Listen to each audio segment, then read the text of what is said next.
Bonjour à toutes et à tous. Merci de nous rejoindre ce matin à 9h30 dans le contexte du World AI Cannes Festival pour ce début de matinée dédié au grand public avec ce regard croisé entre Jérémy Camponovo, professeur au collège du Centre international de Valbonne et aussi représentant la délégation régionale académique au numérique éducatif, et moi-même, Florence Tressol, chef de projet à la Maison de l'intelligence artificielle du département des Alpes-Maritimes. La conférence le regard croisé de ce matin est dédiée au programme Arc-en-Ciel. Alors nous allons, Jérémy et moi-même, vous dire à quel point on soutient ce programme-là et pourquoi on le fait, comment on le fait, avec qui, quand, etc. Mais d'abord, Jérémy, quelques mots sur toi. Alors, moi, je suis enseignant en physique-chimie et j'interviens aussi en informatique. Alors, ce qu'il faut savoir, c'est que j'ai une mission donc, à l'ADENE, délégation académique au numérique éducatif de l'Académie de Nice, sur l'intelligence artificielle. Et donc dans ce cadre-là, je collabore avec la Maison de l'intelligence artificielle pour ce projet Arc-en-Ciel. Et surtout pour notre plus grand bonheur, parce qu'en effet, tes compétences techniques et tes compétences pédagogiques sont un atout extraordinaire et essentiel pour que cette mission soit réalisée. Alors c'est quoi cette mission Arc-en-Ciel ? Comme son nom l'indique, l'objet d'Arc-en-Ciel, c'est de relier, d'éclairer, depuis celles et ceux qui comprennent, qui expérimentent et qui font les intelligences artificielles, jusqu'à celles et ceux qui souhaitent justement les comprendre, les découvrir et les expérimenter. Alors, on peut en effet dire ça m'impressionne, on peut dire ça m'attire. En tout cas, il me semble que ça nous laisse jamais indifférents et indifférentes. Voilà pourquoi le département des Alpes-Maritimes, dans le contexte du Smart Deal qui a été initié en 2018, a souhaité dès le début avoir un volet Smart Éducation avec ce projet qui est devenu Arc-en-Ciel en 2020 pour précisément sensibiliser 75% des collégiens et des collégiennes des Alpes-Maritimes aux intelligences artificielles en 3 ans, ce qui représente à peu près 37 000 enfants. Et donc, Jérémy, concrètement, pour toi, Arc-en-Ciel, c'est quoi au quotidien ? Arc-en-Ciel, c'est déjà une collaboration entre beaucoup de personnes qui ont l'envie de faire découvrir l'intelligence artificielle au plus grand nombre et donc s'appuyer sur les élèves du collège pour arriver à toucher toute cette population. Arriver à ce que notre prochaine génération de citoyens soit des citoyens éclairés sur ce thème de l'intelligence artificielle.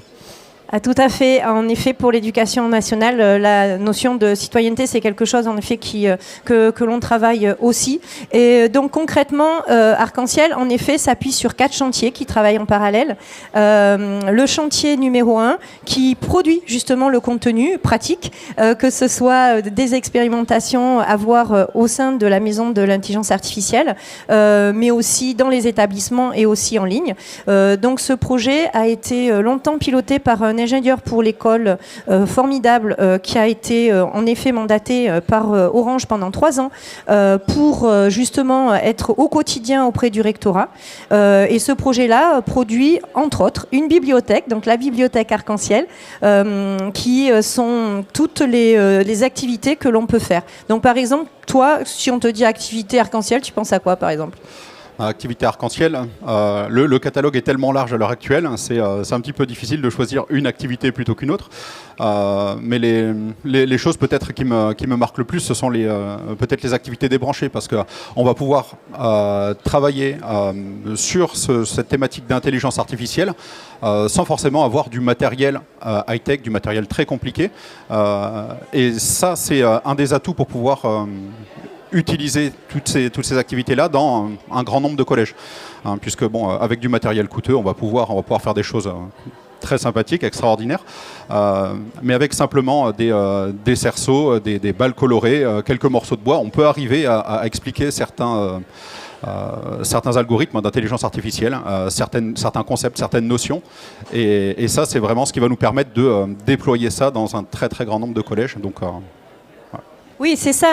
Un mot que tu m'as appris, c'est réinvestir en classe. Hein, c'est ça. C'est-à-dire que l'équipe de médiation pédagogique qui est ici, bien sûr, sur le salon, hein, donc avec Alexandre, Jennifer, Laurent et Mohamed, qui aussi, en tant qu'alternant, intervient aussi en tant que médiateur, conçoivent, et avec nos partenaires, donc typiquement Terra Numérica, qui est sur le salon aussi, des activités débranchées. Par exemple, le jeu de Nîmes, que l'on peut aussi faire avec soit des bouts de bois ou même des galets, en fait ce que l'on veut, et qui permet en effet de comprendre la notion de stratégie gagnante et qui, chemin faisant, permet aux enfants de découvrir et d'expérimenter comment ensuite on peut communiquer avec un ordinateur pour lui apprendre des règles du jeu, jouer avec cet ordinateur et peut-être voir qui est-ce qui réussit le mieux la partie.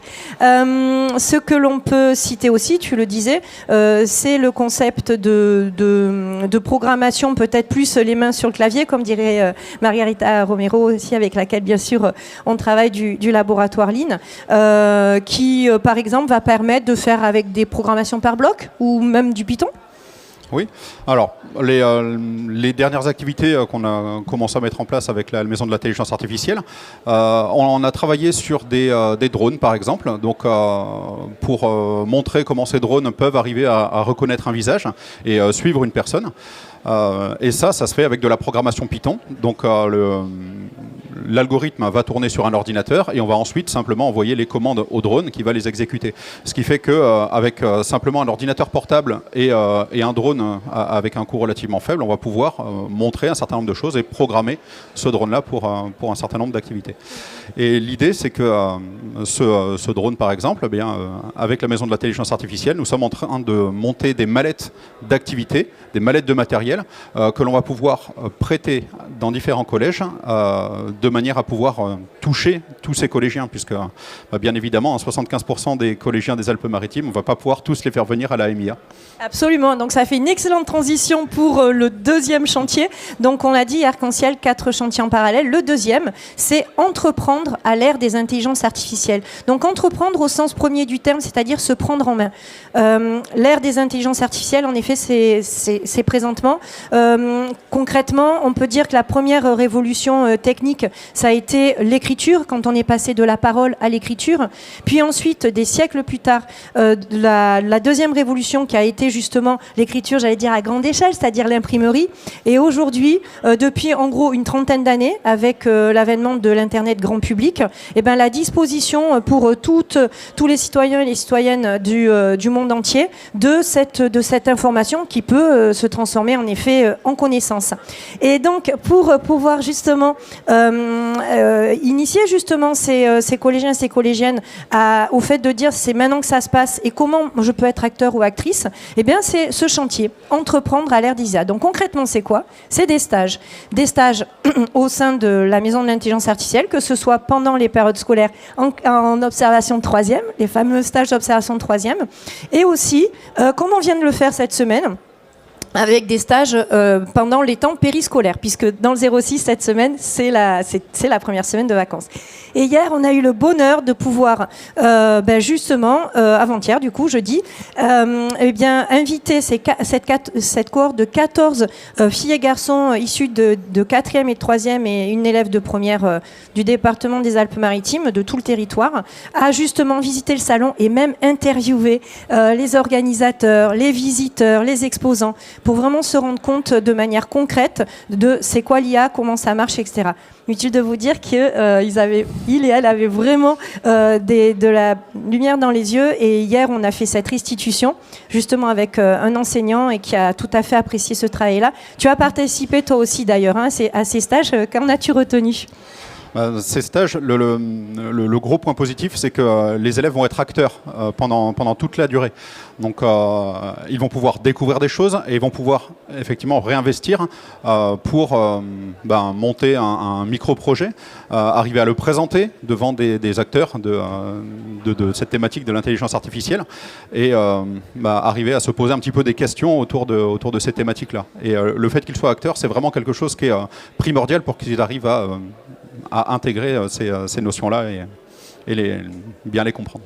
Oui, ces notions, que ce soit des notions techniques, puisque le stage, en fait, qui dure 5 jours, est équilibré entre des parties techniques, y compris de programmation, et on l'a dit aussi des activités débranchées. En gros, il voit à peu près toutes les activités de la Maison de l'Intelligence Artificielle et de ses partenaires, et aussi des ateliers d'idéation, de design thinking.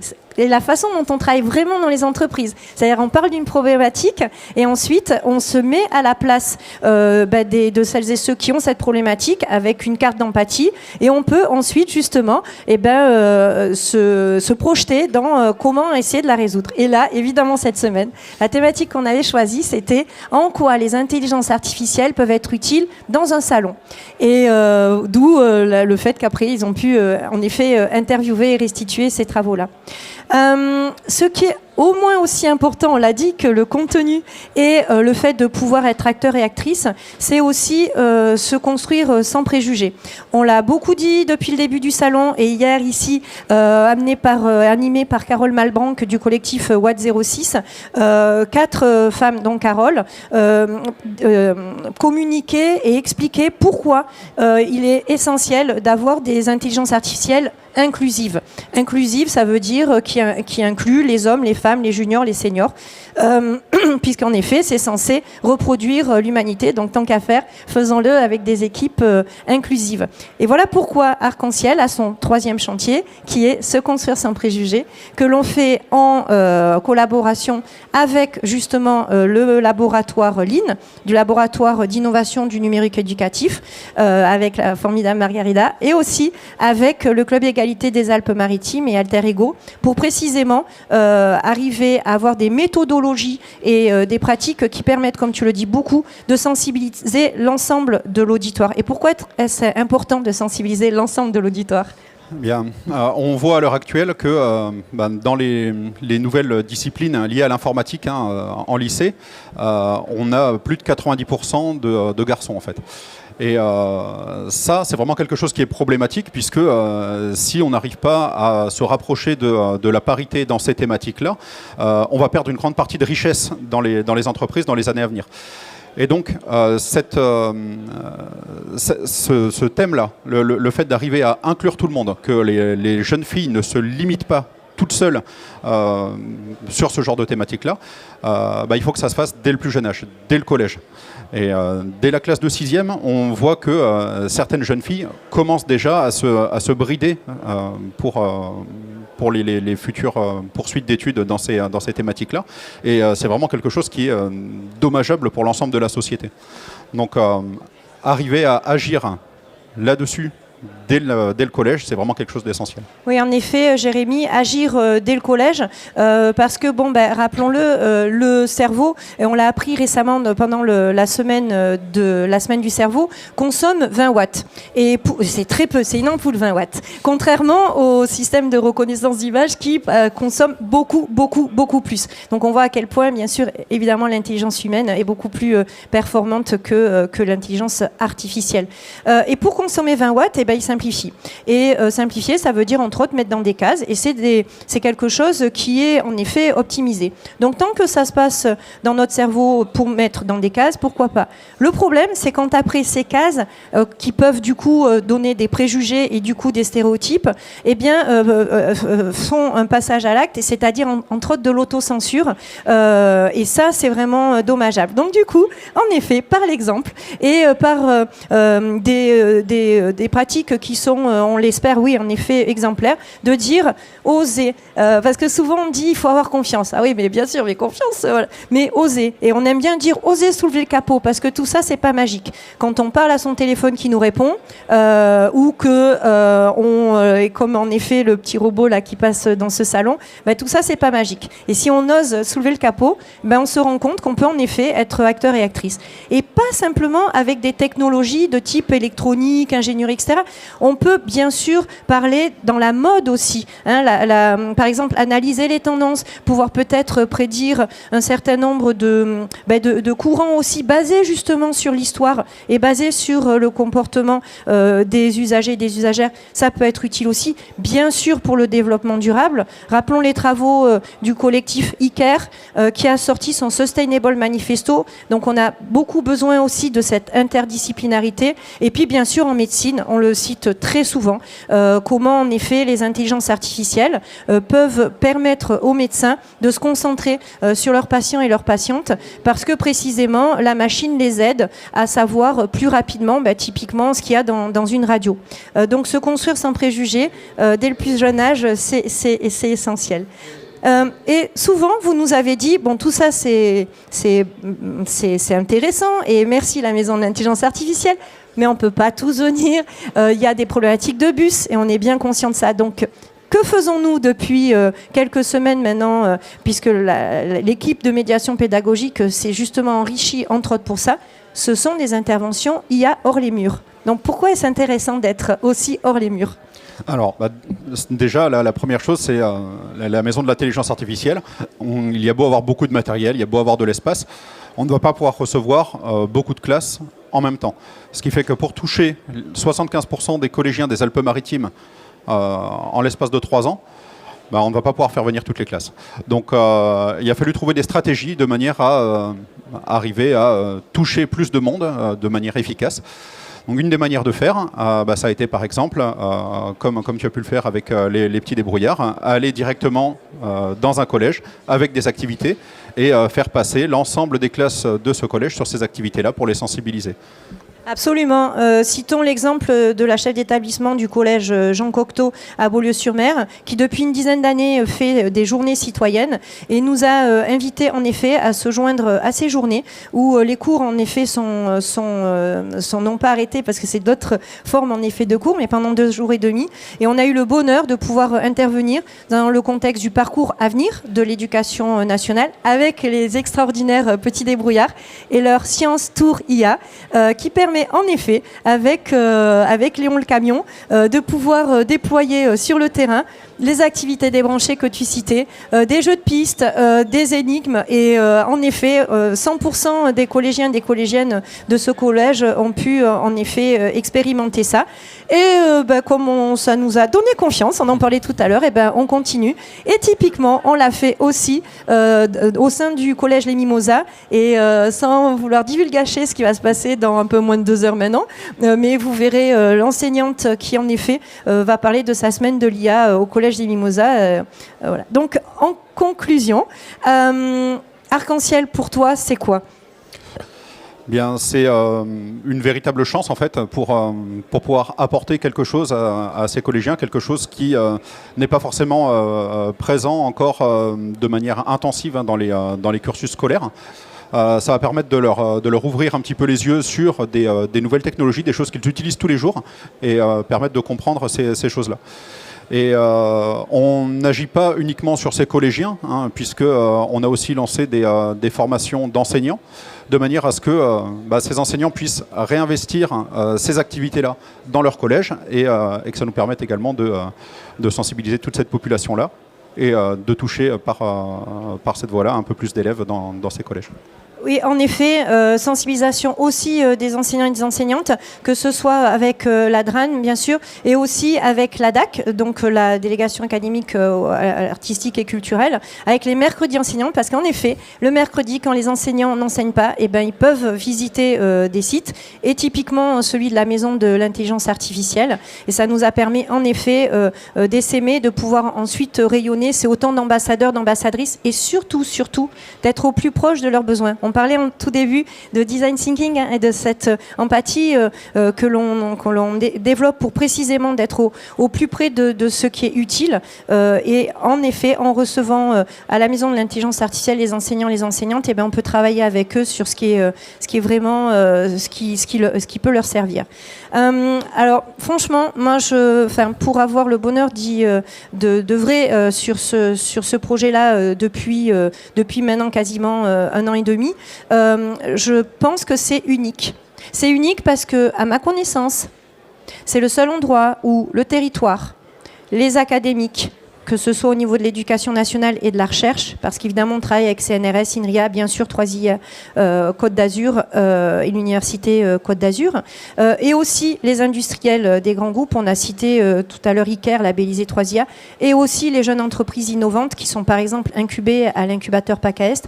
C'est tous et tout ensemble que l'on peut construire en effet ce chemin vers la découverte, la compréhension et l'expérimentation des intelligences artificielles, que ce soit d'un point de vue technique, mais aussi d'un point de vue éthique. Parce que c'est maintenant que ça se passe, et rappelons-le, les intelligences artificielles, ce n'est qu'un outil. Comme chaque outil, il y a un usage, et cet usage doit être maîtrisé. Parce que si l'usage que l'on fait de l'outil n'est pas adapté à l'outil, c'est pas le problème de l'outil, c'est l'humain. Et rappelons-le, les intelligences artificielles sont en effet conçues et développées par les humains, c'est-à-dire par des hommes et des femmes. D'où l'importance de travailler avec des équipes inclusives et de pouvoir soutenir sur ce territoire des initiatives aussi innovantes en France et en Europe. Merci beaucoup, Jérémy. Merci, Florence. C'est un vrai bonheur. Et puis on continue à travailler. Et puis on continue à travailler, tout à fait. Au revoir.